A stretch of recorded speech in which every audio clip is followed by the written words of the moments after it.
Okay, today is the start of Meditation May, and in the spirit of that, I'm going to talk about how I got started in meditation.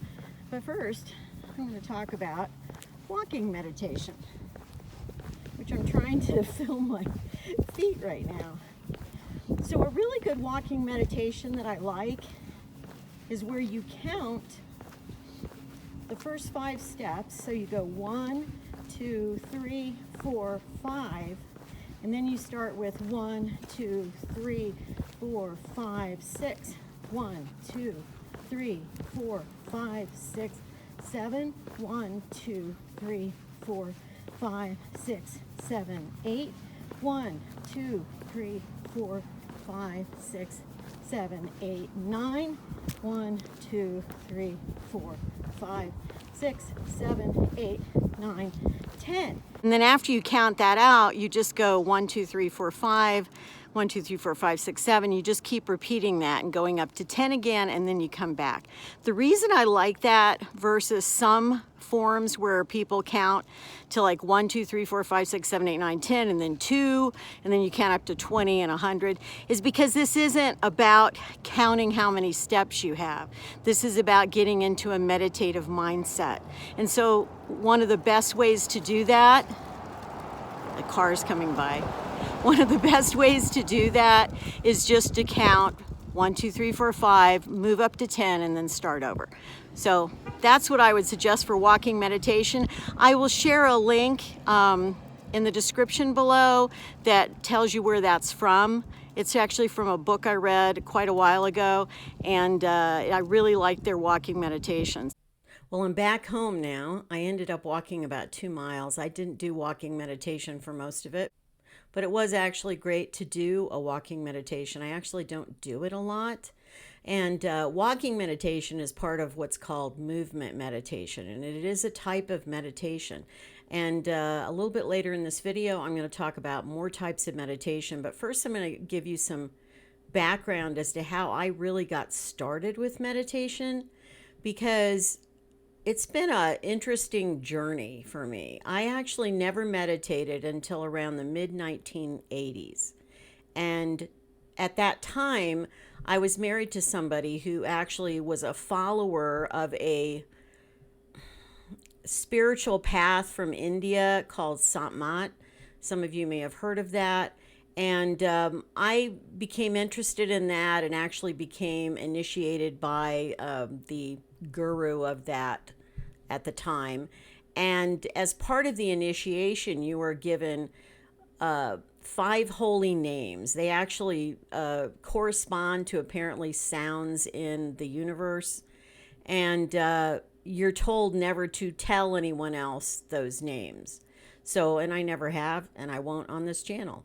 But those became kind of a mantra, I guess I would say, during meditation. So when I used to do meditation in the 1980s, I really relied heavily on using those 5 names in repetition to do this mantra meditation, basically. But I had very mixed results initially. I couldn't meditate usually for more than about a half an hour. I never felt like I got to the point where it was easy for me at that time.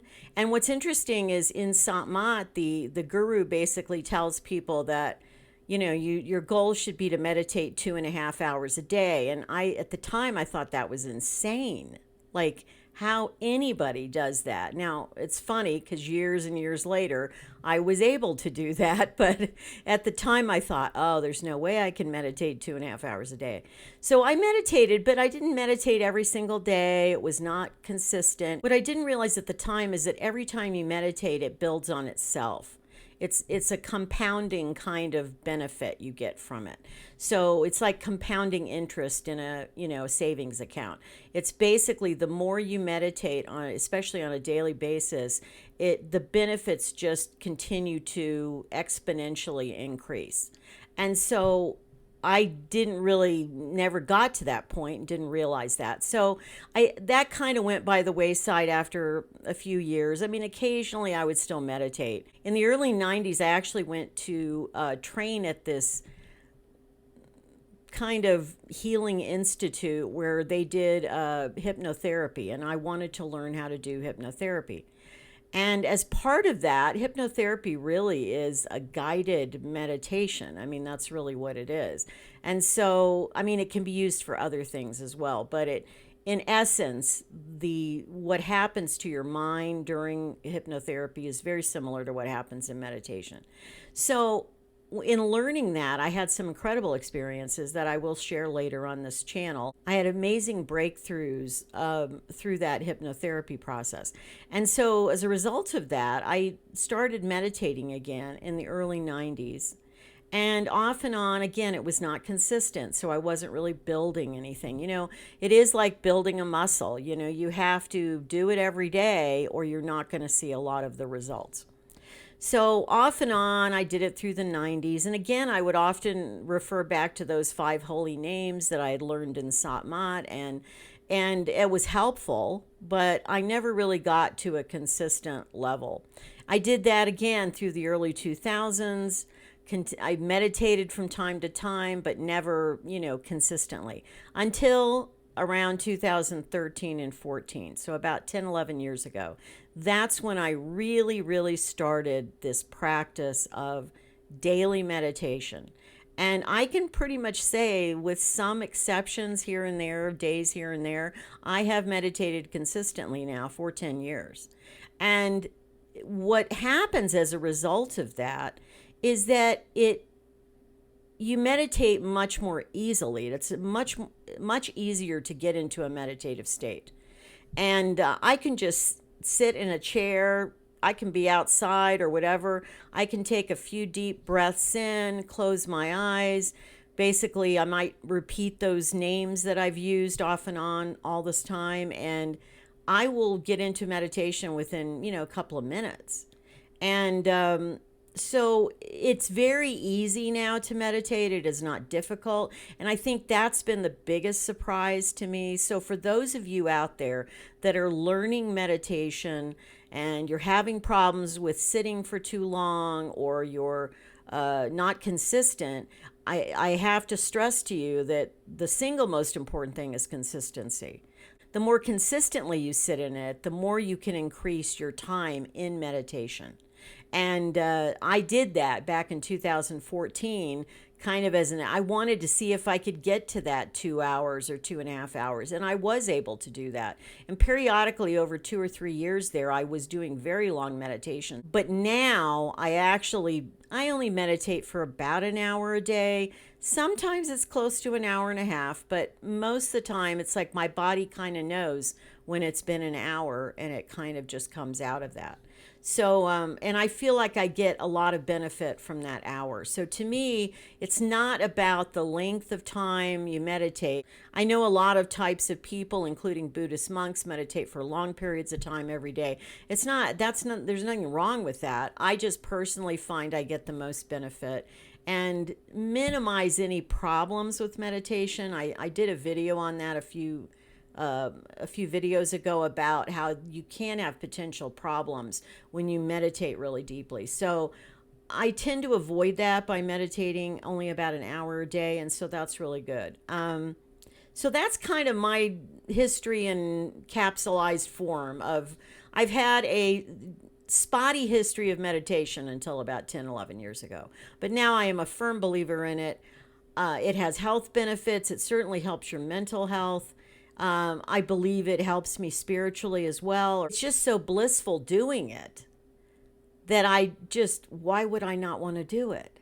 To me, that's like the most peace I have in a day is when I'm meditating. And so why wouldn't I do that?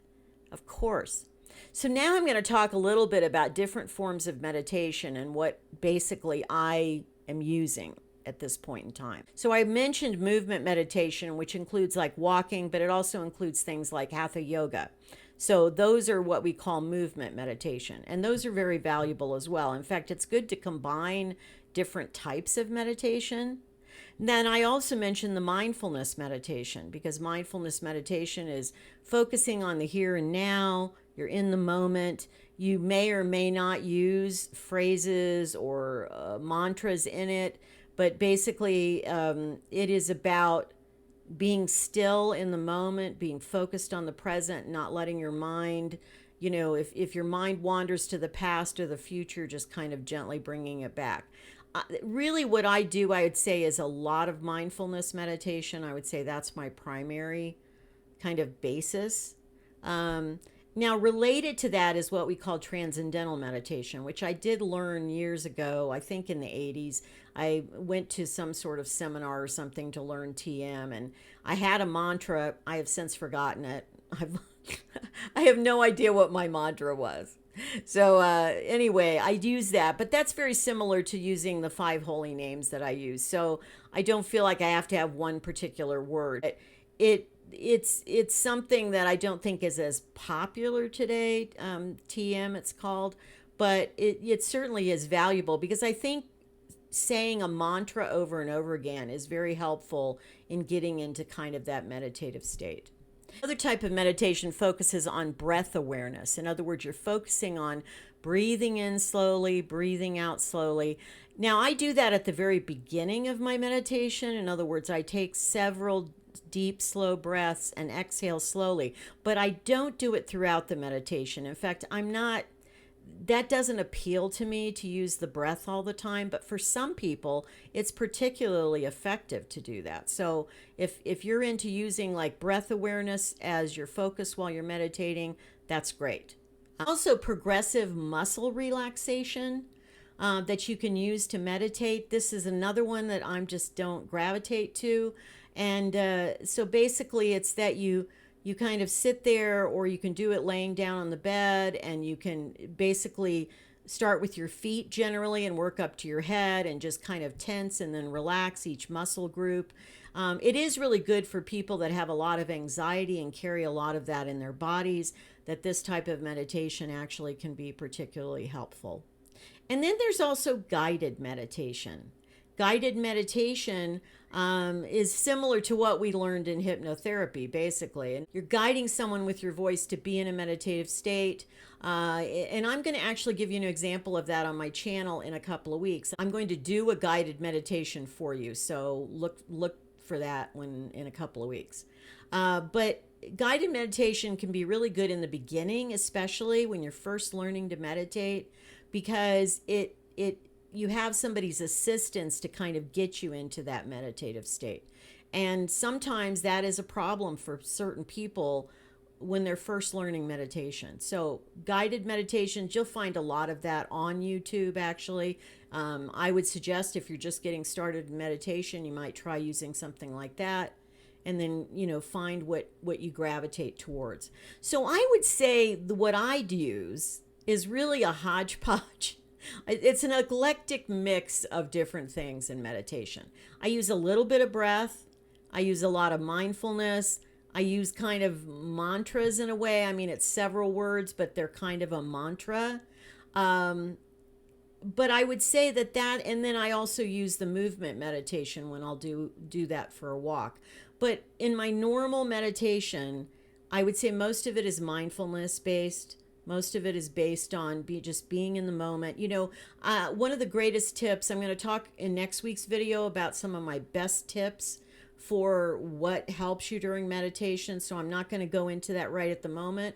I'll save that for next week's video. There are things that will help you get into that wonderful meditative state. And it's good to use, whatever works for you that will help you do that.